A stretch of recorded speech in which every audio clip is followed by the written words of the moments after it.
요나서 세 번째 말씀이죠. 폭풍에 담긴 그분의 은혜라는 제목으로 말씀을 보시겠습니다. 우리 지난 시간 말씀을 아마 기억하실 것입니다. 요나는 지금 달아나고 있죠. 근데 여호와 하나님은 그를 추격하십니다. 하나님의 메시지가 뭐였습니까? 하나님의 명령이 뭐였습니까? 니느웨로 가서 심판을 전하라. 결국 이제 회개와 심판을 전하라. 그래서 그 메신저로 요나를 보내길 원했습니다. 근데 요나는 이 하나님의 명령을 이해하지도 못했고 받아들일 수도 없었습니다. 그래서 피하고 도망하고 있죠. 어떤 마음가짐입니까? 주님이 틀렸고 내가 맞다. 이런 어떤 그 상당히 교만한 그런 자세죠. 이런 참 어그러진 사람이지만 주님께서는 그를 돕고자, 그를 바로 세워주고자 따라오십니다. 요바에 도착한 요나가 이제 다시스로 가는 배를 타죠. 근데 얼마 지나지 않아서 예상하지 않았던 풍랑을 만납니다. 4절 말씀 볼까요? 자, 이렇게 기록되어 있습니다. 여호와께서 큰 바람을 바다 위에 내리심에 바다 가운데에 큰 폭풍이 일어나 배가 거의 깨지게 된지라. 자, 누가 폭풍을 내렸다고 그랬습니까? 여호와께서 내리셨다고 그랬습니다. 참 하나님이 거기는 안 계시리라고 생각했을 수도 있습니다. 그 지중해 가운데 하나님이 계실까? 거기도 하나님 계셨죠. 무소부재하신 여호와 하나님께서 지중해에서도 간섭하시고 폭풍을 내리셨습니다. 자, 굉장히 강한 폭풍이었어요. 그 배가 뭐 깨지기 일보 직전이었습니다. 이 뱃사람들은 사실 이 작은 뭐 강이나 호수를 다니는 사람들이 아니지 않습니까? 그 지중해를 이렇게 가로질러 왕래하는 그 노련한 이 베테랑들인데 겁에 질려서 뭐 어떻게 할 바를 몰라요. 속수무책입니다. 각자의 신을 부르면서 기도한다고 표현되어 있죠. 자, 5절 볼까요? 보면 사공들이 두려워하여서 각각 자기의 신을 부르고 또 어떻게 했습니까? 배를 가볍게 하려고 그 가운데 물건들을 바다에 던지니라. 근데 요나는 어떻게 했다고요? 배 밑층에 내려가서 누워서 깊이 잠이 들었다고 그랬습니다. 우리가 이런 짧은 표현을 통해서도 얼마나 강력한 이 풍랑이었나를 알 수 있습니다. 자, 어떤 의미에서 지금 요나가 타고 있는 이 배는 이 세상의 축소판이라고 할 수 있습니다. 자, 배는 여호와를 믿는 사람들만 타고 있습니까? 아니죠. 여호와를 믿는 요나, 또 다른 사람이 신자가 있었는지는 모르겠습니다만은 믿는 자와 믿지 않는 자가 공존합니다. 배에는 함께 타고 있습니다. 신앙이 달라도 뭐 한쪽은 여호와를 믿고 한쪽은 뭐 다른 신을 믿더라도 지금 똑같이 뭘 당하고 있습니까? 똑같이 지금 폭풍을 만났습니다. 자, 오늘날 우리가 한번 생각해 보죠. 오늘날도 이런 점은 참 비슷합니다. 세상에는 그리스도를 믿는 자와 믿지 않는 자가 섞여 있습니다. 근데 신앙과 관계없이 뭐 그 사람이 크리스찬이든 아니든 뭐 관계없이 누구나 다 동일하게 세상에 이 닥쳐오는 풍랑을 만나죠. 예를 들면 지금 코로나19가 그렇지 않습니까? 신자들이라고 무슨 코로나19에서 면제되는 게 아니죠. 근데 이런 그 위기가 닥칠 때 사람들의 이 본성이 잘 드러나죠. 평소에는 이제 예의를 지키던 사람들도 위기 앞에서는 그렇게 자기만 챙기고 이기적이 되는 경우가 참 허다하죠. 지난 3월에 코로나19가 이제 시작되면서 저도 이제 이 그 핸드 세니타이저, 손 소독제를 사려고 제가 월마트에 갔었습니다. 근데 가서 보니까 손 소독제는 뭐 하나도 남아있지 않고 뭐 세니타이저, 그러니까 소독에 관한 뭐 그런 물건들은 다 그냥 사라지고 없었어요. 사람들은 경쟁적으로 이 생활 필수품을 막 가득가득 사가지고 이렇게 막 그렇게 가는 걸 보았습니다. 순간적으로 제 마음에 좀 불안한 생각이 들었어요. 이거 이거 어떡하지? 앞으로 무슨 큰일이 일어나겠구나. 그런 불안한 마음이 이제 저도 들었습니다.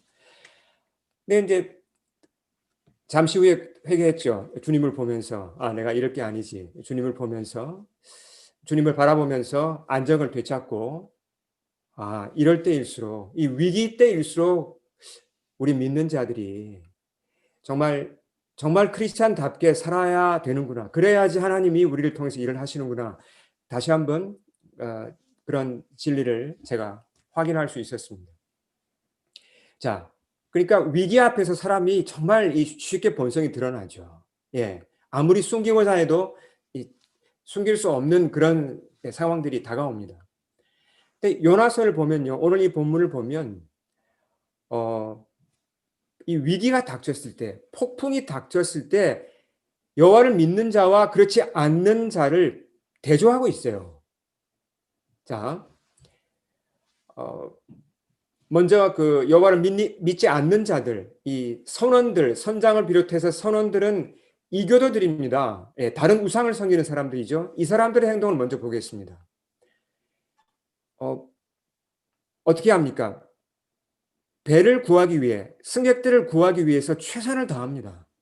뭐 화물을 싣고 가던 배인데 그 이제 방법이 없으니까 화물을 바다에다가 버립니다. 어떤 그런 물질적인 손해를 이제 각오하고라도 사람들을 살리고자 하는 거죠. 선장은 배 곳곳에 다니면서 사람들을 찾아다니면서 당신의 신에게 기도하라고 그렇게 부탁하기도 하죠. 열심히 이렇게 뭔가 이 배를 위해서 지금 노력하고 있는 모습입니다. 자, 그러면 여호와를 믿는 요나의 모습은 어떻습니까? 요나는 보면요, 배에 아마 올라오자마자 한 것 같아요. 올라오자마자 맨 아래층으로 내려갔습니다. 선실 맨 아래쪽에 내려가서 깊은 잠에 빠졌다고 그랬어요. 이건 이 부분은 우리가 오해하면 안 됩니다. 요나가 이렇게 큰 평강을 가지고 있구나. 폭풍이 몰려와도 요나가 하나님을 의지해서 이렇게 평안하게 잠을 자는구나. 그건 아니죠. 문맥을 보면 그게 아닙니다. 예. 자, 요나가 왜 지금 누워서 잠을 자는가? 이 사람이 지금 민족주의자잖아요. 자기가 볼 때 지금 자기 나라 이스라엘은 큰 위기에 봉착해 있습니다. 내부적으로는 부패가 심하고 외부적으로는 이 아수르, 이 니느웨를 중심으로 한 아수르가 지금 이스라엘을 괴롭히고 있죠. 언제 또 나라를 그냥 삼킬지 모릅니다. 하나님도 자기들을 도와주시지 않는 것 같고, 그러니까 지금 선지자라는 사람이 지금 뭐 하고 있습니까? 도망가고 있습니다. 하나님의 뜻이 마음에 안 들어서 답답한 마음으로 배에 올랐죠. 희망이 보이지 않는 거예요. 너무 답답하고 절망스러워서 일종의 절망의 잠을 자고 있는 것입니다. 이것이 이제 다른 말로 하면 현실 도피라고 할까요? 그런 상태에 지금 빠져 있습니다. 자, 파선의 위기에 지금 놓인 이 지금 배잖아요. 이 사람들이, 배 탄 사람들이 지금 다 죽게 됐잖아요. 선원들과 요나를 비교하면, 그러니까 믿지 않는 자들과 여호와를 믿는 자를 비교하면 어느 쪽이 이 배라는 세상에 더 도움을 줍니까? 이건 분명하죠. 선원들입니다. 요나는 뭐 지금 이게 너무나 지금 자기 중심적으로 움직여요. 이 사람이 지금 뭐 배에 타자마자 밑으로 이렇게 내려간 것이 또 다른 이유를 찾아보면요, 이방인들과 상종하지 않겠다는 것입니다. 그런 의도가 있죠. 이방인들과 하나님을 믿지 않는 이교도들과 나는 말도 섞지 않겠다, 이런 어떤 그 좀 우월감이 있는 것입니다. 그러니까 요나의 이 자세를 이렇게 말로 표현하면 이렇습니다. 우리는 여호와의 백성이야. 할례 받지 못한 너희 이방인들과는 차원이 달라. 우린 신분이 달라. 우상 숭배로 오염된 너희들과는 절대로 어울릴 수 없지. 우린 따로 놀 거야. 이런 어떤 자세를 우리가 볼 수 있죠. 이렇게 요나가 잘못된 우월감을 가지고 있었을 때, 잘못된 선민의식을 가지고 있었을 때 기이한 사람이 되어버렸어요. 예. 배는 곧 깨어질지도 모르는데 이 큰 위기 앞에 스스로 자기를 고립시켜서 혼자만 지금 공간에 갇혀 있습니다. 그리고 다른 사람에게는 아무런 도움도 주지 못하고 있어요. 우리 믿는 자들이 잘못하면 이런 큰 오류를 범할 수도 있다는 것입니다. 자, 하나님의 백성. 하나님의 백성은 세상을 향하여서 어떤 역할을 해야 합니까? 구약시대이든 신약시대이든 마찬가지죠. 하나님의 백성은, 믿는 자들은 세상 사람들에게 복의 통로가 되어야 합니다. 그렇잖아요. 그리스도의 통로가 되어야 되죠. 구원의 통로가 되어줘야 하고, 그리고 소금과 빛이 되어줘야 합니다. 그것이 우리의 사명이고 얼마나 영광스러운 임무입니까? 자, 위기가 닥치면 더 적극적으로, 내가 뭘 할 수 있을까? 우리가 어떻게 이 위기 상황에서 이 세상 사람들을 도와줄 수 있을까? 어떻게 소금의 역할을 할 수 있을까? 이렇게 행동을 하는 게 당연하죠. 근데 요나는 아무것도 하지 않고 있습니다. 빛이 되고 있습니까? 빛이 아니라 어두운 지금, 지하로 숨어 있습니다. 세상이 어떻게 돌아가는지 몰라요. 도대체 뭐 무슨 일이 일어나는지도 모르고 자기의 세계에 그냥 갇혀 있다는 거죠. 사실 많은 이 믿는다고 하는 분들이 이런 오류를 범할 수 있습니다. 좁은 세계에 갇혀서 그 안에서 이렇게 세상을 전혀 모르고 담을 쌓고 살 수 있다는 거죠. 자, 선장은 불신자입니다. 불신자인 선장이 요나보다 훨씬 나아. 이 상황에서는 상황 판단을 훨씬 잘합니다. 그가 사람들을 막 찾아다니죠. 요나를 이제 찾아내었습니다. 깨우면서 이렇게 말합니다. 자, 우리 6절 말씀은 우리 같이 한 목소리로 한번 읽어보겠습니다. 6절 시작. 자는 자여 어찌함이냐? 일어나서 내 하나님께 구하라. 혹시 하나님이 우리를 생각하사 망하지 아니하게 하시리라. 자, 선장은 이교도죠. 그러니까 이때 하나님으로 번역한 단어는 사실은 그냥 이 신입니다. 신, God. 당신이 믿는 신에게 기도하세요. 이렇게 이제 부탁을 한 거죠. 자, 그 시대의 사람들은, 이스라엘 사람들을 제외하고 그 시대의 중동의 사람들은 많은 신을 섬겼습니다. 뭐 그리스 쪽이라든지 뭐 로마도 나중에 그 어떤 시대를 막론하고 다 비슷했죠. 많은 신들을 섬겼는데 각각 이 바다나 뭐 산이나 뭐 이 들이나 지역마다 그곳을 다스리는 신이 있다고 이제 믿었던 거죠. 그러니까 지금 이 지중해 바다를 다스리는 신이 뭔가 의해서 화가 났기 때문에, 노했기 때문에 지금 이런 풍랑이 일어난 거다. 어떻게 하면 그 신을 좀 이렇게 노여움을 풀어줄까, 이런 생각을 가지고 있었던 겁니다. 네. 자, 그래서 이제 선장과 이 선원들이 주도를 해서 누구 때문에 지금 바다의 신이 노했는가를 알아보고자 제비뽑기를 해요. 예, 그 당시에는 흔히 있었던 일이라고 합니다. 자, 누가 뽑혔습니까? 요나가 뽑혔습니다. 사람들이 이제 심각하게 그에게 묻죠. 8절 보실까요? 이렇게 묻습니다. 청하건대 이 재앙이 누구 때문에 우리에게 임하였는가 말하라. 너의 생업이 무엇이며 내가 어디서 왔으며 내 나라가 어디며 어느 민족에 속하였느냐. 예, 많은 걸 물었죠. 신분이 뭔지 아주 자세하게 물었습니다. 요나가 이렇게 답을 합니다. 자, 요나의 답을 우리 다 같이 한번 읽어보겠습니다. 시작. 나는 히브리 사람이요 바다와 육지를 지으신 하늘의 하나님 여호와를 경외하는 자로라.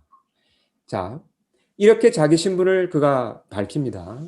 밝히면서 또 자기가 왜 지금 이 배를 타고 가고 있는, 사실은 도망가고 있는 거잖아요. 그 사실을 다 얘기를 해요. 사실 내가 여호와 하나님을 피해서 지금 도망가는 중이라고. 자, 근데 여기서 우리가 먼저 짚고 넘어가야 될 부분이 있습니다. 요나의 말에서 우리가 확인해야 할 부분이 있어요. 자, 그의 말에 모순이 있다는 것입니다. 예, 자, 어떤 모순이 있을까요? 그가 뭐라고 자기를 소개했습니까? 나는 온 세상을 창조하신 여호와, 여호와를 경외하는 자입니다라고 소개했죠. 예. 근데 이어서 뭐라고 그랬어요? 나는 그분의 얼굴을 피하여 도망가고 있습니다. 자, 이게 말이 됩니까?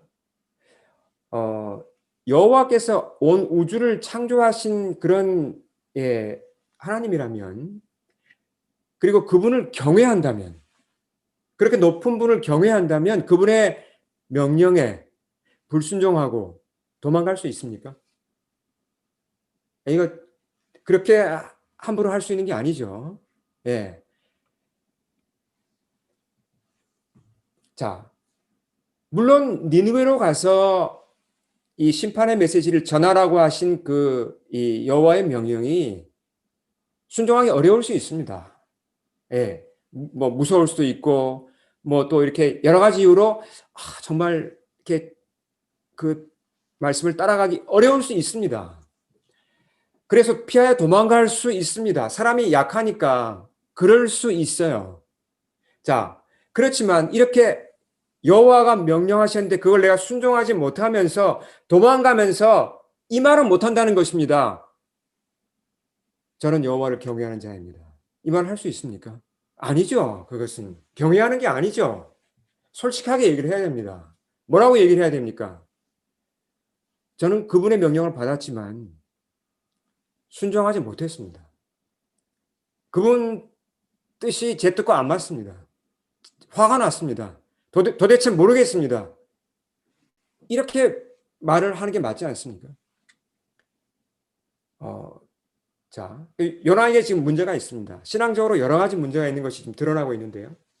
하나님은 요나를 어떻게 하고 계시죠? 따라오고 계세요. 예, 뭐 따라온다고 표현해도 맞고 어딜 가도 하나님 손바닥 아니죠. 자, 무슨 목적으로 요나를 따라오십니까? 물론 하나님께서 가진 중요한 목적은 요나를 그 선지자를 설득해서 다시 니느웨로 보내는 거죠. 그래서 그 사명을 이제 완수하게 하는 것입니다. 근데 그게 다가 아닙니다. 또 다른 중요한 목적이 있죠. 예, 어떤 목적일까요? 이 요나의 비뚤어진 신앙, 이 하나님에 대해서 가지고 있는 잘못된 이 선입견, 잘못된 하나님 상, 이런 것들을 고쳐주고자 하십니다. 요나야, 정말 내가 나를 인격적으로 알아야겠구나. 정말 나의 사랑을 정말 받아봐야겠구나. 나와의 신뢰의 관계가 정말 필요하구나. 이걸 바로 세워주시려고 그를 따라오는 것입니다. 자, 폭풍이 왜 일어났습니까? 누가 일으켰습니까? 하나님이 일으키셨죠. 누구 들으라고 하신 것입니까? 누구에게 주시는 메시지입니까? 요나죠. 왜 요나가 제비에 뽑혔습니까? 누가 간섭하셨습니까? 하나님이죠. 폭풍을 통해서, 제비를 통해서 하나님께서 요나에게 지금 말씀하고 계신 것입니다. 설득하시죠, 요나를. 그러나 요나가 마음을 엽니까, 하나님께? 좀처럼 열지 않아요. 꽁꽁 마음을 닫고 있습니다. 예. 여러분, 이것이 하나님을 경외하는 자의 모습입니까? 아니죠. 이런 상태에서 더 심각한 문제는 뭐냐면, 그렇게 행동을 하면서도 요나는 철석같이 믿고 있어요. 나야말로 하나님을 경외하는 자다. 이렇게 믿고 있다는 것입니다. 너무나 자기를 몰라도 이렇게 모를 수가 없죠. 예. 바다가 점점 더 거칠어집니다. 사람들이 이제 요나에게 묻죠. 무슨 대책을 세워야 될 것이 아닙니까? 자, 11절 볼까요? 제가 한번 읽어보겠습니다. 우리가 너를 어떻게 하여야 바다가 우리를 위하여 잔잔하겠느냐. 예, 요나 때문에 지금 풍랑이 일어난 걸로 지금 제비가 뽑혔잖아요. 이름 물은 거죠, 이렇게. 자, 그랬을 때, 요나의 대답, 12절 말씀 우리 한번 같이 읽어보겠습니다. 예, 12절. 우리 크게 한번 같이 읽겠습니다. 시작. 나를 들어 바다에 던지라. 그리하면 바다가 너희를 위하여 잔잔하리라. 너희가 이 큰 폭풍을 만난 것이 나 때문인 줄을 내가 아노라. 자, 선원들이 먼저 요나를 던지자 그랬습니까? 아니면 요나가 스스로 나를 던지라고 했습니까? 예, 요나가 스스로 그렇게 말했죠. 요나가 죽기로 지금 작정합니다. 예, 죽기로. 자, 왜 요나가 죽기로 작정을 했을까요? 이게 나 때문에 지금 이 많은 선원들과 승객들이 다 죽게 생겼구나. 내가 책임을 져야지. 내 한 목숨을 바쳐서 이 사람들을 다 구해야겠다. 이런 마음이 있었을까요? 아마 조금은 그래도 있었던 것 같아요. 예, 양심이 있으니까 자기 때문에 그 많은 사람들이 다 죽게 할 수는 없잖아요. 그런 뜻도 요나에게 조금은 있었던 것 같아요. 근데 그게 다가 아닙니다. 자, 우선 우리가 여기서 점검할 것은 나를 바다에 던지라라고 할 때 요나가 하나님 앞에 회개를 했을까 그렇지 않을까 하는 것입니다. 회개를 했을까요? 어, 그 회개를 한 거 확실히 회개했다고 말하기가 어렵습니다. 예, 저는 회개하지 않았다고 봅니다. 자, 만약 요나가 정말 그 상황에서 야, 하나님이 이렇게 나를 간섭하시는구나. 폭풍으로 나를 붙잡으시고 이거 진짜 내가 잘못한 거구나. 회개 진짜 진실로 회개했다면 어떻게 반응했겠습니까? 하나님께. 하나님 잘못했습니다. 저 다시 니느웨로 가겠습니다라고 해야죠. 그게 회개잖아요. 하나님이 주신 명령을 그가 거절했는데 그 회개하면 니느웨로 가야죠. 사명을 다시 받아야죠. 하나님 제가 니느웨로 가겠습니다. 그러니까 이 사람들 잘못이 아니지 않습니까? 풍랑을 잠잠케 해 주소서라고 기도했겠죠. 하나님이 그 기도를 안 들으시겠습니까?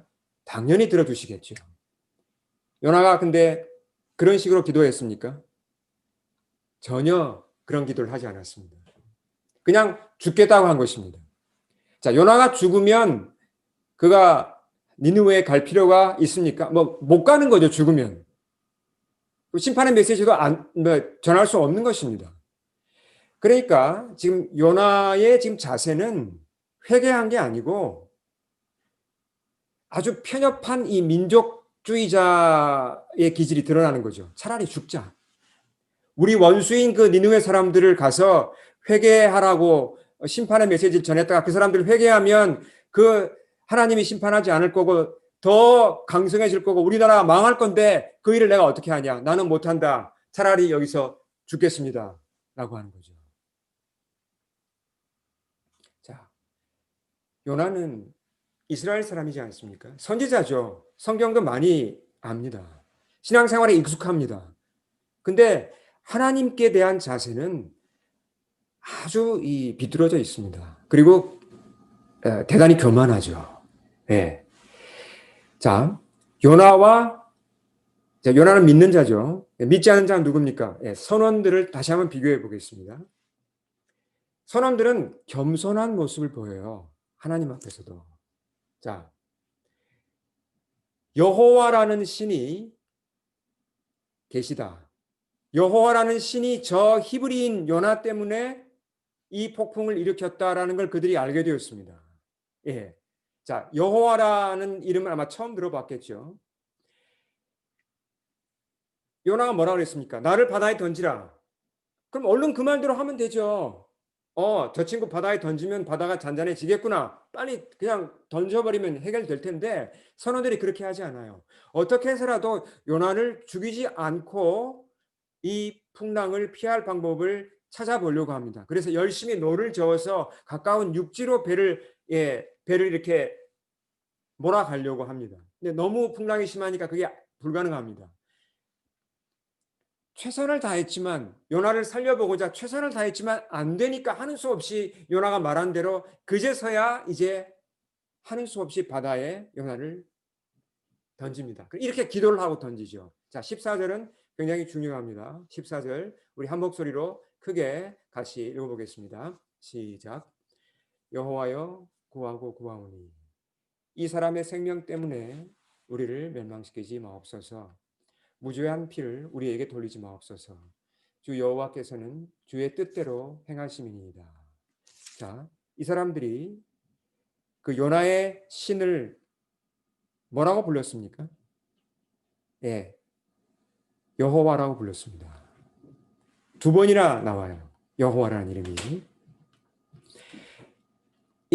이건 그냥 넘어갈 문제가 아닙니다. 이 사람들이 어떻게 여호와라는 이름을 부르고 여호와께 부르짖었다고 했는데 참 이 의미가 뭔가. 자, 다음 화면 볼까요? 하나님으로 번역된 히브리어 단어는 엘로힘입니다. 엘로힘. 자, 이 엘로힘이란 단어는 이게 문맥에 따라 God, 하나님으로 번역될 수도 있고 또는 소문자를 써서 그냥 신으로 번역될 수도 있습니다.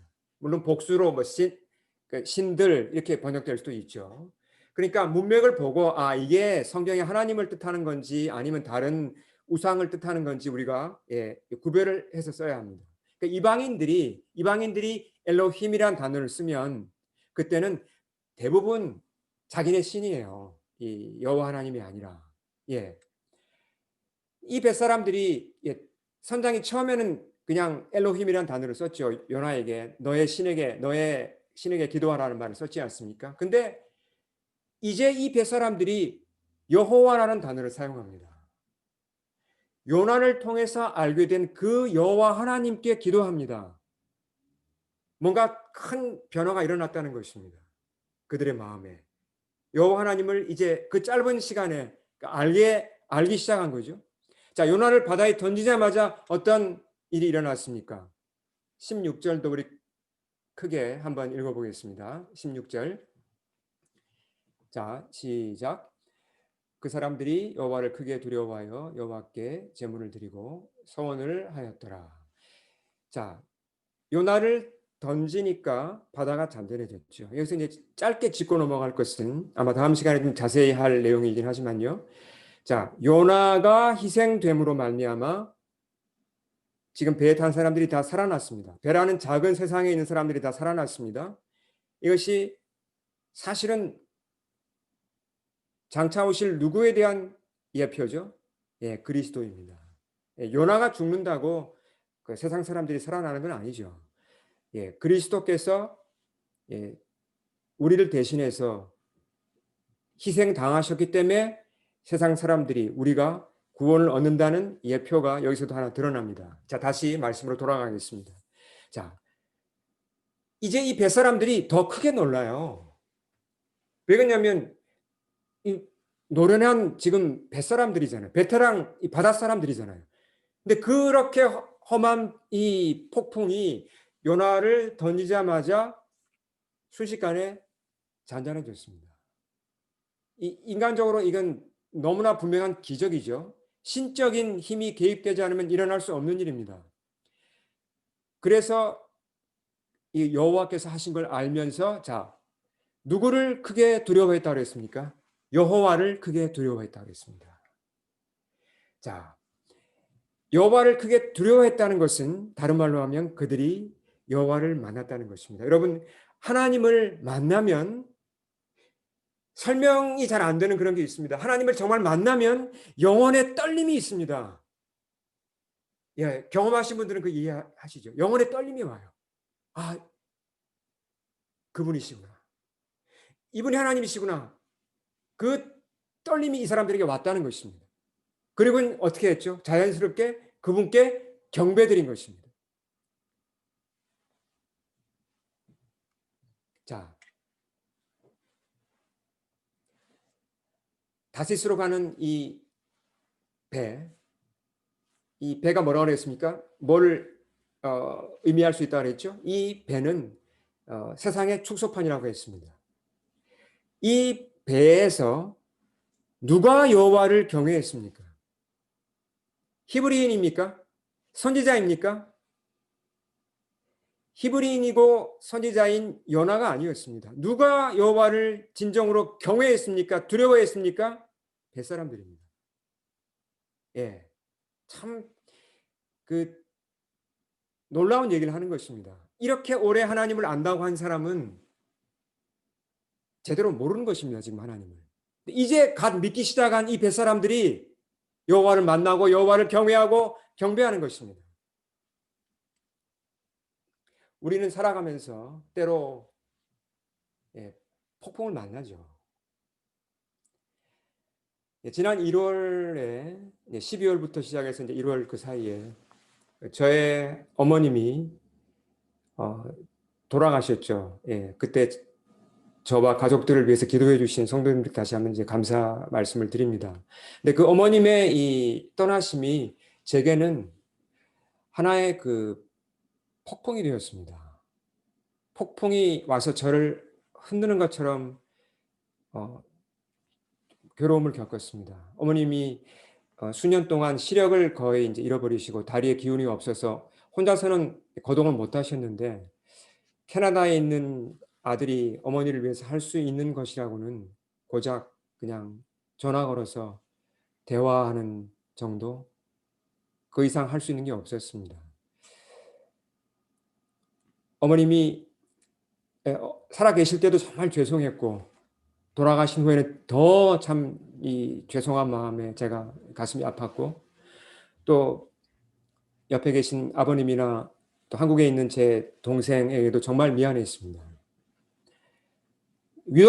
어머님이 위독하다는 소식을 듣고 한국으로 이제 가서 뵈니까 요양병원에 이제 누워 계셨는데 말씀을 거의 못 하셨어요. 물론 이제 겨우 힘을 모아서 이제 한두 마디는 하셨는데 정말 제가 죄송하고 가슴이 아팠습니다. 제가 20대 후반에 선교사로 파송받은 후에 사역하느라 또 목회하느라 그 바삐 살아가면서 부모님과 많은 시간을 보내지 못했습니다.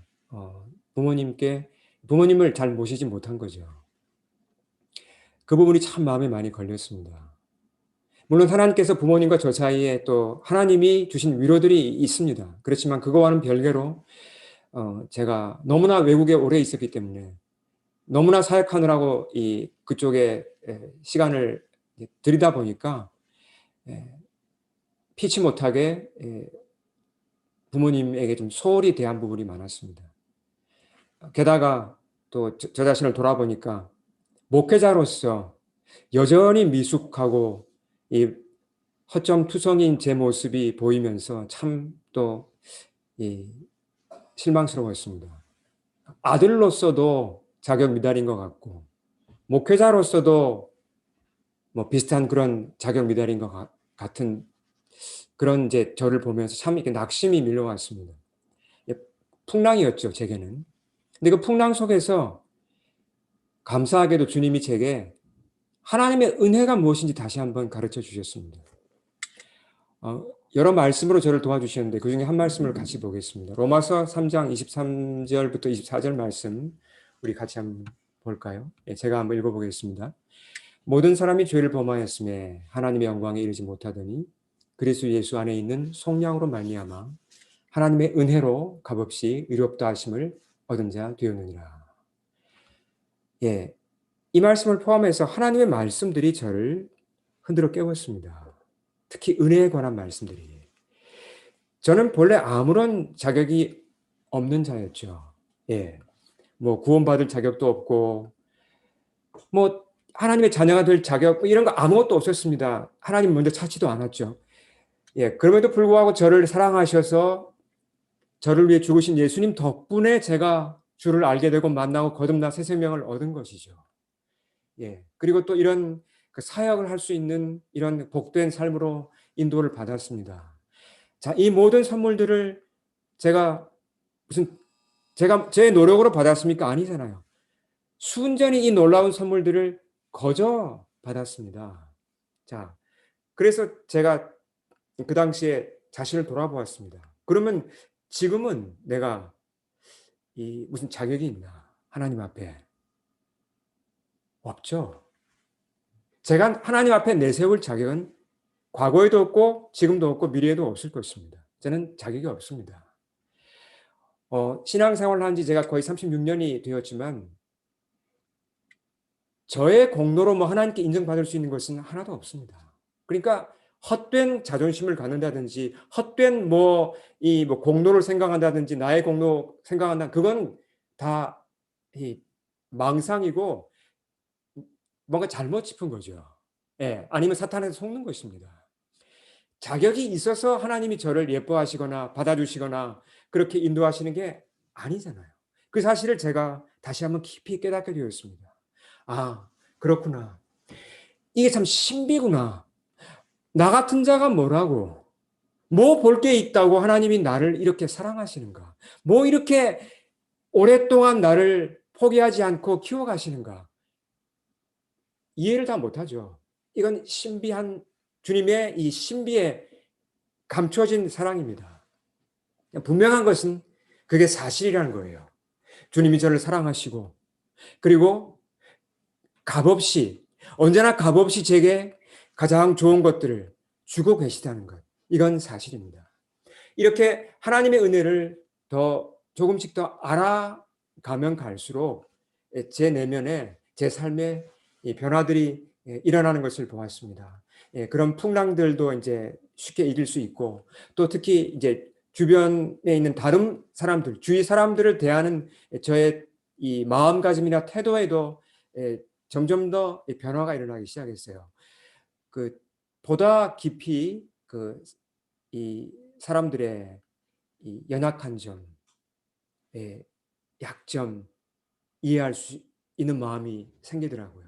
그리고 상처나 아픔에 대한 그런 공감하는 그런 부분들이 조금씩 더 늘어나기 시작했습니다. 예, 그것도 하나님의 은혜죠. 자, 그렇게 하나님의 은혜를 체험하고 나니까, 자, 보세요. 저에게 닥쳤던 그 풍랑이 제게 뭘 알려주었습니까? 제게 닥쳤던 풍랑 속에서 제가 배운 것은, 아, 내가 하나님의 은혜로 사는 자이구나.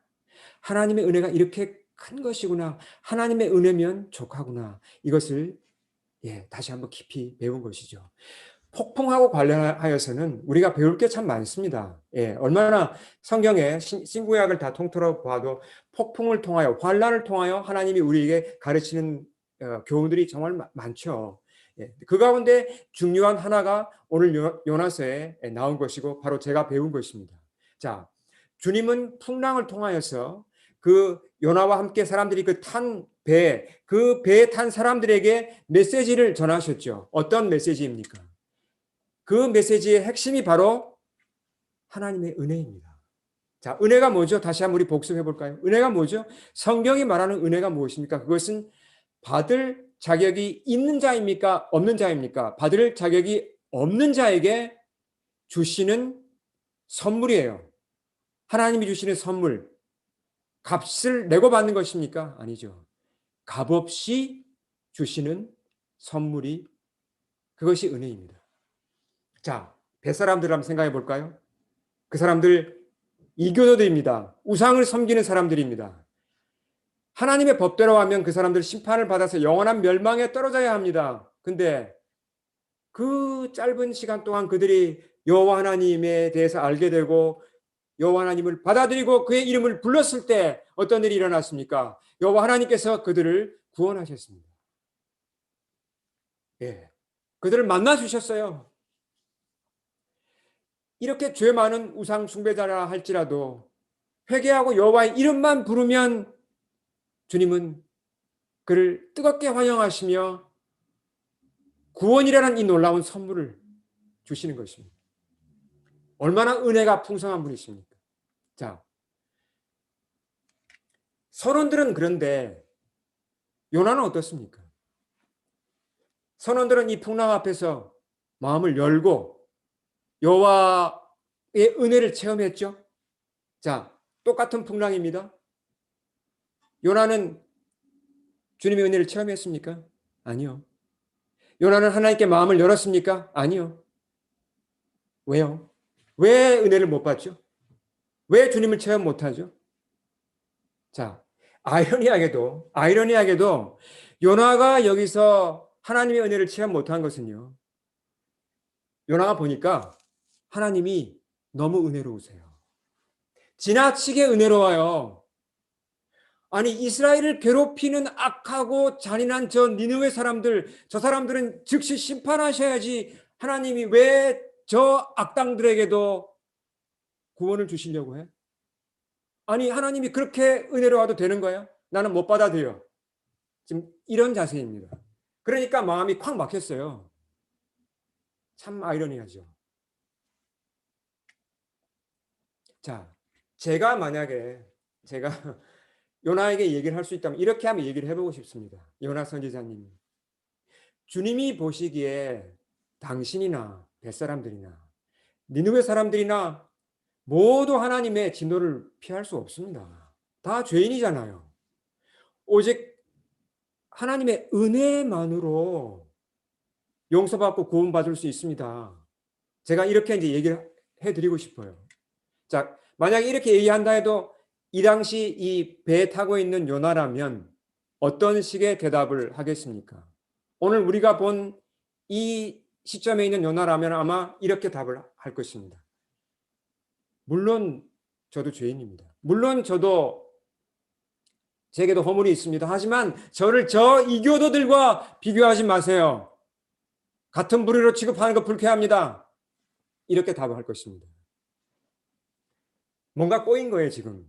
잘못된 겁니다. 요나의 이 많은 성경 지식들, 그의 이 신앙생활들, 여러 종교적인 전통들, 이런 것들이 오히려 요나를 덮어버렸어요. 올가매었습니다.